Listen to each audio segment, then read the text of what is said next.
रूस यूक्रेन की जंग में अचानक आक्रामकता बढ़ने लगी है। दोनों तरफ से हमलों की गति बढ़ गई है।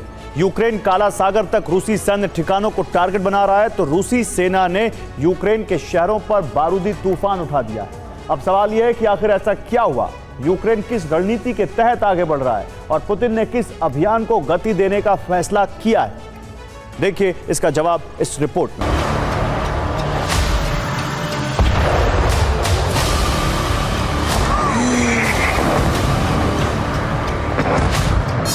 बारूद से यूक्रेन की तबाही का इतिहास गढ़ने वाले ये धमाके अब सामान्य नहीं है। ये टारगेट भी सामान्य नहीं है और इन हमलों का असर भी सामान्य नहीं है। ये गति पहले से ज्यादा है। ये हमले भी घातक और टारगेटेड हैं।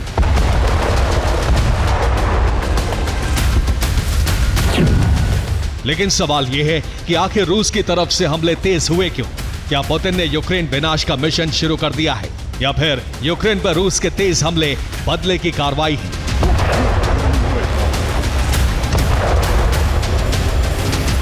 इन प्रश्नों का कोई सटीक उत्तर नहीं है, लेकिन हाल ही में यूक्रेन के काला सागर में हुए हमलों के बाद बढ़ी रूस के हमलों की गति बता रही है कि पुतिन का क्रोध भड़क गया है और इस क्रोध की अग्नि में पुतिन अब यूक्रेन को भस्म करने के लिए बारूदी तूफान उठा रहे हैं।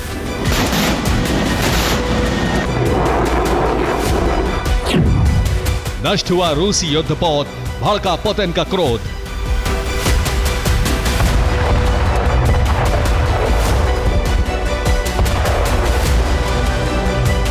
दरअसल काला सागर में यूक्रेन ने रूस के एक पोत को निशाना बनाया है। यूक्रेन ने हमलावर ड्रोन से इस पोत को नष्ट करने की कोशिश की, जिसके बाद दावा किया गया कि इस हमले में रूस का युद्धपोत नष्ट होकर समुद्र में डूब गया। हालांकि यूक्रेन के इस दावे का रूस ने खंडन किया है कि पोत समुद्र में डूब गया। रूस का दावा है कि जहाज को मरम्मत के लिए भेज दिया गया है, लेकिन नुकसान बहुत बड़ा हुआ है।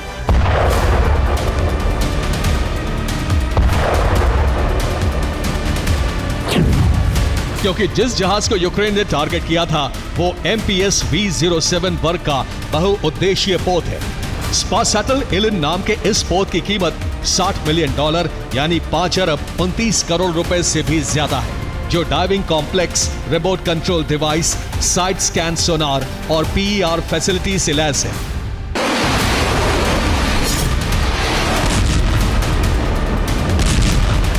लेकिन इस पोत को जो नुकसान हुआ है उसमें नेविगेशन और कम्युनिकेशन सिस्टम पूरी तरह नष्ट हो चुका है और जहाज के कप्तान पूरी तरह से घायल हो गए हैं, जिसके बाद पुतिन का क्रोध भड़क गया और रूसी सेना एक्शन में आ गई, जिसमें पहली कार्रवाई ये हुई कि रूस ने जॉर्जिया के पास तैनात अपनी नेवल फोर्स को काला सागर में बुला लिया और ये फोर्स अब यूक्रेन पर तेजी से टारगेटेड विध्वंसक प्रहार करेगी।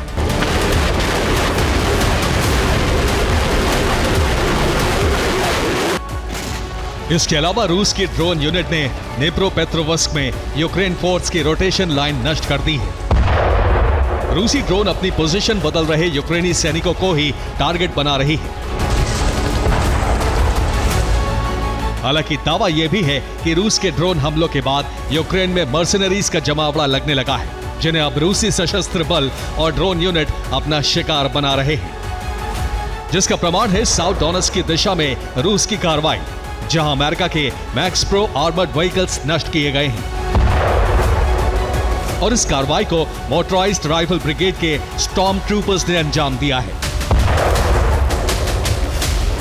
हालांकि रूसी सेना ने जिस आक्रामकता के साथ यूक्रेन के पूर्वी और दक्षिणी हिस्से को बारूद से दहलाया है, उसके सामने ये कार्रवाई छोटी ही लग रही है।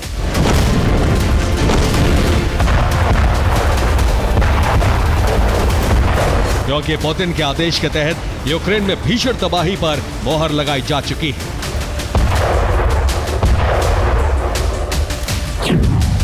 नेप्रोपेट्रोवस्क, कीव के अलावा रूस ने यूक्रेन के चेरनिहिव के औद्योगिक इकाई सूमी शहर के रिहाइश को बमबारी से दहला दिया है।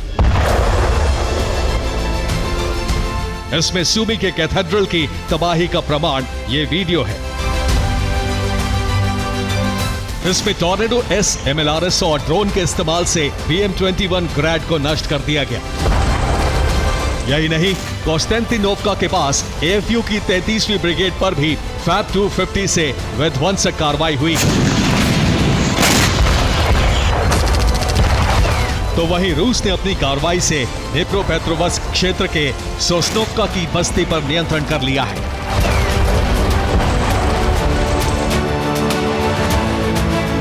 लेकिन इसका यह मतलब कतई नहीं है कि यूक्रेनी सेना ने रूसी कार्रवाई के सामने घुटने टेक दिए हैं, बल्कि यूक्रेनी सेना की कार्रवाई में भी तेजी आ गई है। बेलगोरोद तक हमले तेज कर दिए हैं।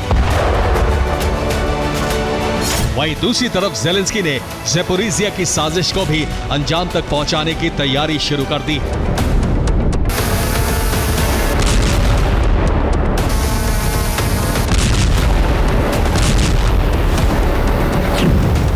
रूसी हमलों के बीच ज़ेपोरिज़िया न्यूक्लियर पावर प्लांट पर हमला हुआ है। यह हमला ड्रोन से न्यूक्लियर रिएक्टर को टारगेट बनाकर किया गया था, लेकिन रूस का दावा है कि इस हमले में ZNPP को कोई नुकसान नहीं हुआ।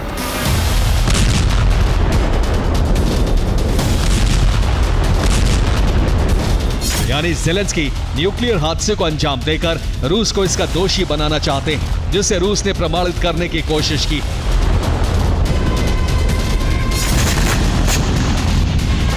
दावा है कि ज़ेपोरिज़िया के दिशा में यूक्रेनी वायुसेना का Su-27 दुर्घटनाग्रस्त हो गया है, जिसमें उसके पायलट की मौत हो गई है।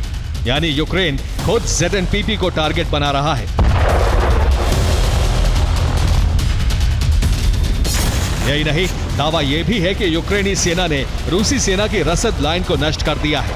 एक पुल को नुकसान पहुंचाकर कई क्षेत्रों तक रूसी सेना की पहुंच नामुमकिन कर दी है। इसके अलावा लगातार रूसी सेना को भी टारगेट बनाया जा रहा है, जिसका मतलब है कि ज़ेलेंस्की अब न्यूक्लियर विध्वंस की कोशिशों को कामयाब बनाना चाहते हैं। Bureau report, TV9, Bharatvarsh.